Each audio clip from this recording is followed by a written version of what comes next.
This is the place I'm going to paint today, and this is the painting that I did. I'm going to show you how I did it as I get set up here. Let's get started.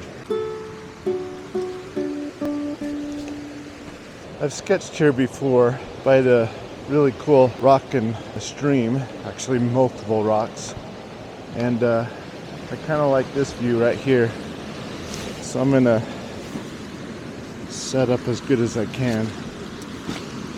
I probably brought too much stuff here, but I always fill up my backpack with everything I can think of.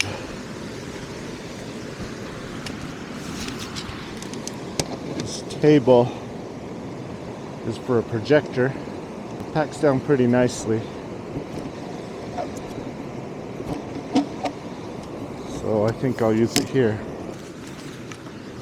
I could use this box on my lap, but I have a table, so why not use it?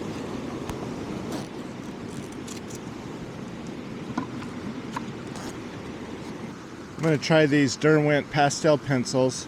I don't usually use them a lot, so I'm going to give it a shot here. See what happens. By using the pencils, I think that I can be a little bit more scratchy and loose and make my mistakes. Alright, so I'm going to use these PanPastels to fill in the rest of this.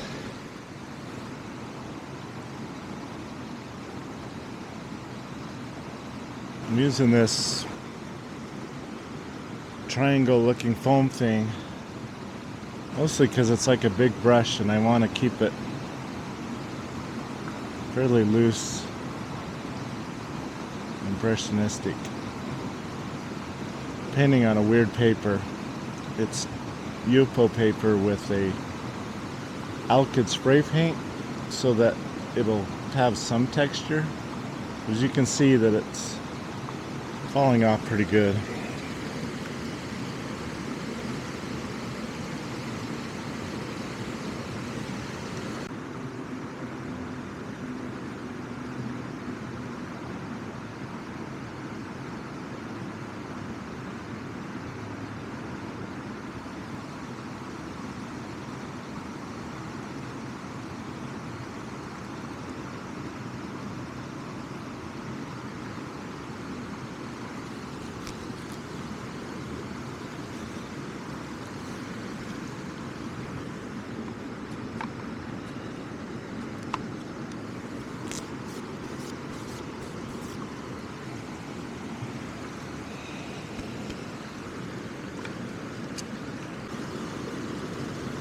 I think now that I have the basic color structure into this, I'm going to switch to my watercolors and see if I can do something more.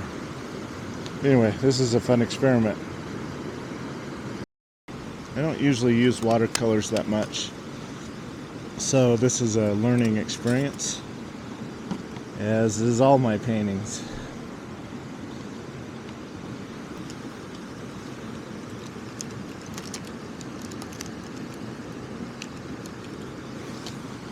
See how this goes.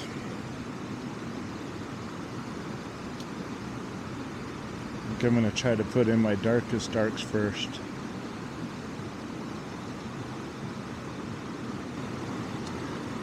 How this reacts on the PanPastel would be interesting.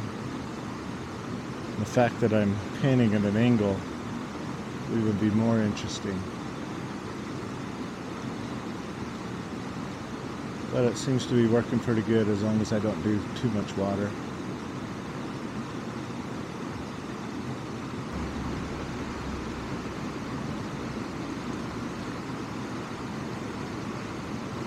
I have a lot more control with this brush than I did that wedge in the PanPastel.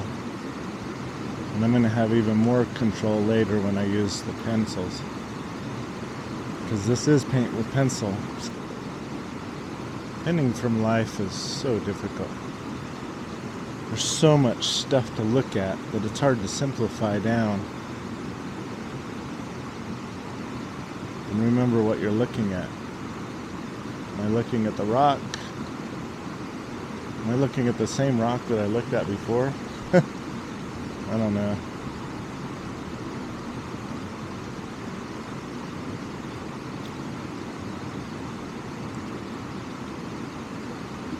There comes a point when you need to stop looking at what you're looking at, meaning stop looking at the landscape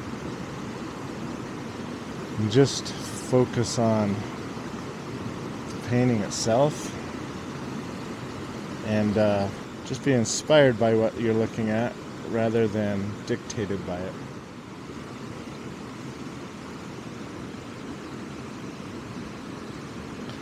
I haven't been talking too much while I've done this because I wanted you to enjoy the scenery as much as I was, and I'm just slowly working through this painting with the watercolors and the PanPastel, and soon I'll do some pencils, the watercolor pencils. So stick with me, this will turn out, but right now I'm just enjoying the moment. So I hope you don't mind that I'm not talking much.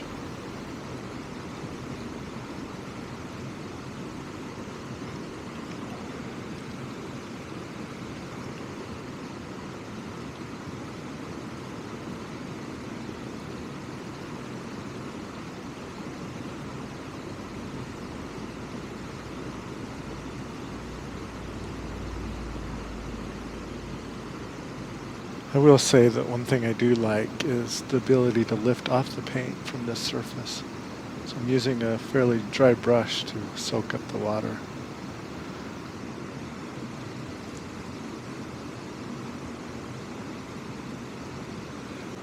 But then I'm also using the brush to do some impressionistic strokes as we go. And I really like the fact that I can do a light glazing layer over the existing drawing. It's kind of a cool way to do the water. I guess I'm doing water with water.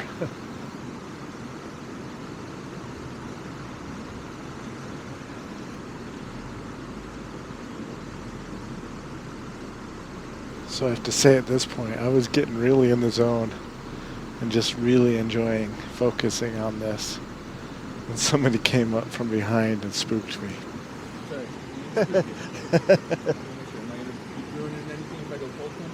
I'm gonna, yeah, go for it, because I'm gonna leave in like 5 minutes. Okay. Sorry. Nah, you're good. I don't know if you heard that, but he asked if he could do a cold plunge. You see his towel there, and he stripped down to his skivvies and jumped in. I turned off the camera because I didn't really want to see that. But right here you can see him in the water. He said it was about 40-degree water, so man, that's cold, but good for him. So after that guy came, I decided to pack up and go home. I was going to come back up here and paint again, but as you can see, it snowed a bit, so that's an entirely different painting, isn't it? Anyway, I'm going to finish this up at home with some watercolor pencils, and I hope you like what we do. So these are the watercolor pencils that I'm going to use, the Caran d'Ache Super Colors. But first I'm going to use an eraser to put in some of the highlights back on some of these rocks. One of the reasons I like this paper is because I can erase the pastels and the water I put down. The watercolor probably needs to be wet to get lifted off more than I can erase it, but the pastel part does erase really cleanly. So that's kind of cool. So I'm just going to use this eraser for a minute to get some of the highlights back.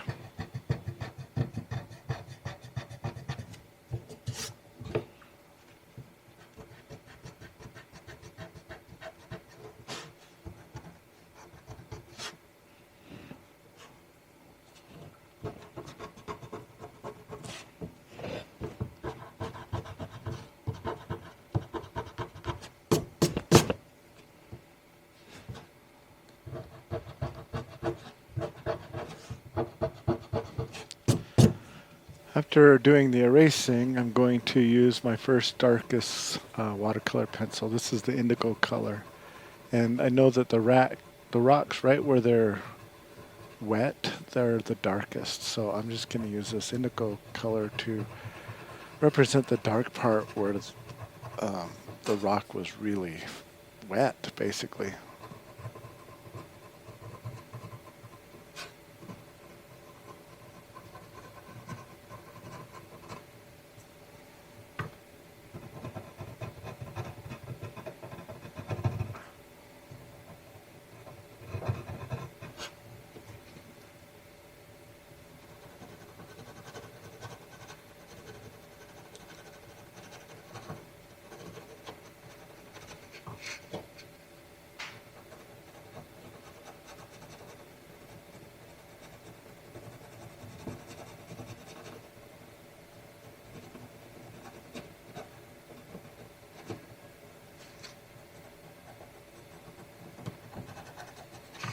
This really gives some really distinct form to these rocks.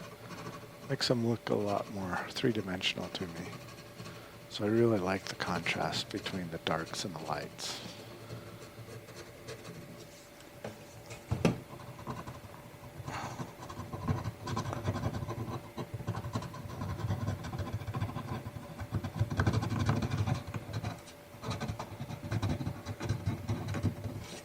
This pencil makes it really easy to be pretty precise. I said that earlier, that the pastel is not very precise at all. The watercolor was more precise, but these pencils are even more precise. And it's really nice to get some good clean detail with this and make some sharp lines.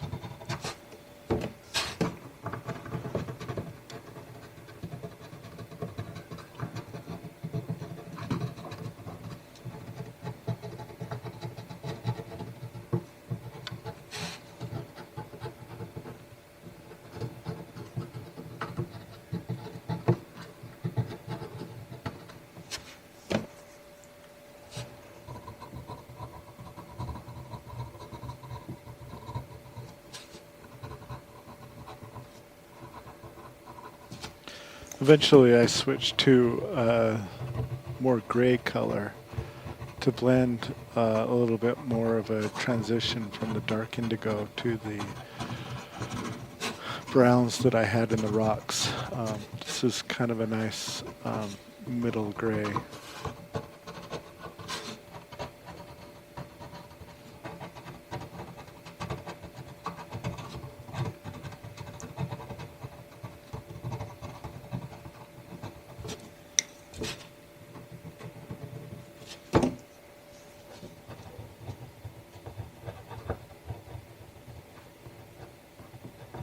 So I kind of just trying to make the rocks look a bit more round and natural.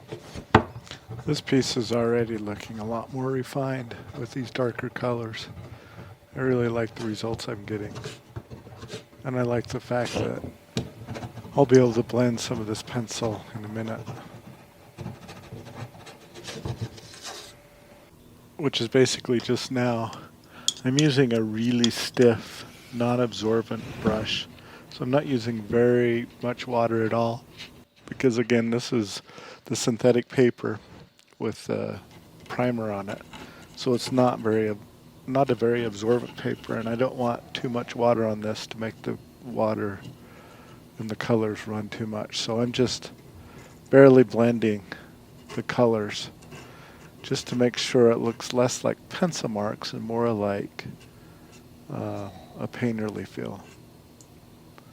Plus I'm able to kind of get rid of some of the drips of the water that came from previous applications of the watercolor paint.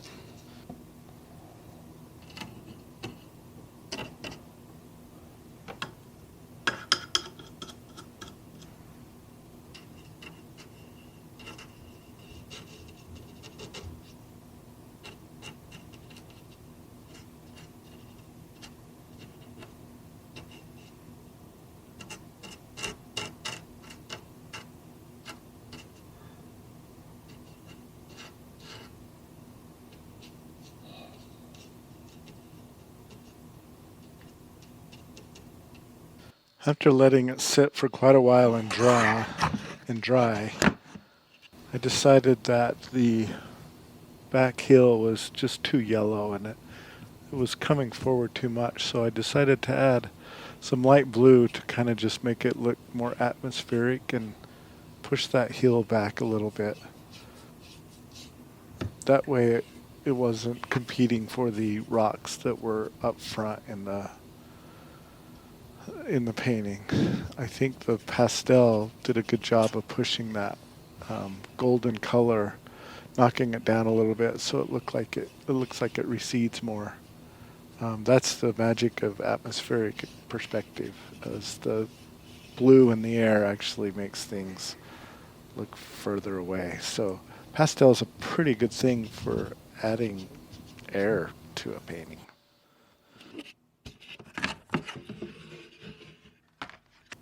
The bad thing about it is I felt like I lost some of the texture that I had in the background, so I'm going to try to use a dry brush to maybe smooth out the pastel and make it blend in a little bit more. I'm not sure how good that worked, but I wanted to try it. So I'm basically getting all of that pastel wet, and then we'll see how it looks when it dries. I might have overdone it with getting it wet because it took away some of the lightness, but I'll go back and forth and play with it. But first I'm going to add some of the color into the water.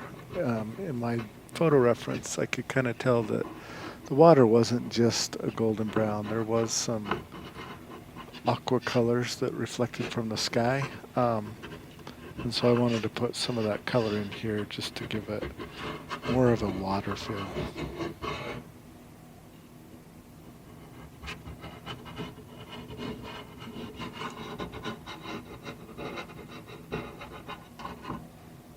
And of course I can't help but blend away the pencil marks, but ever so slightly. I don't want to use too much water. I just want to make sure that I blend it enough so it doesn't look like I just scribbled pencil over everything. I wanted the color to be there, but not my pencil marks.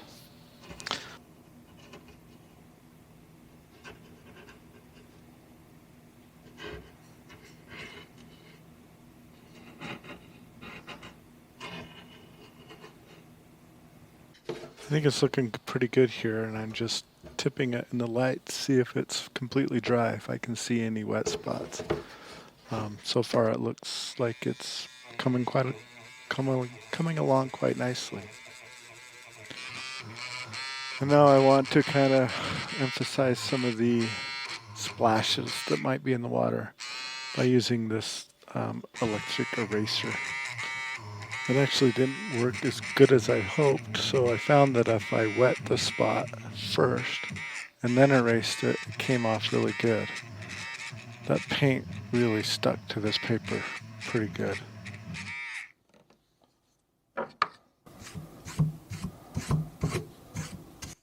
At one point I even used a regular eraser to just lighten some areas where I didn't want the aggressive electric eraser. So that's a eraser pencil, I guess is what it's called.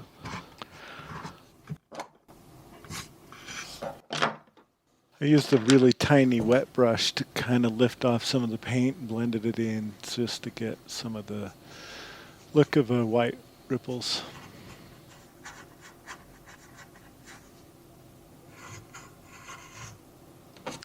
Taking the tape off the painting is one of the most enjoyable parts. It means I'm pretty much done and I like the result.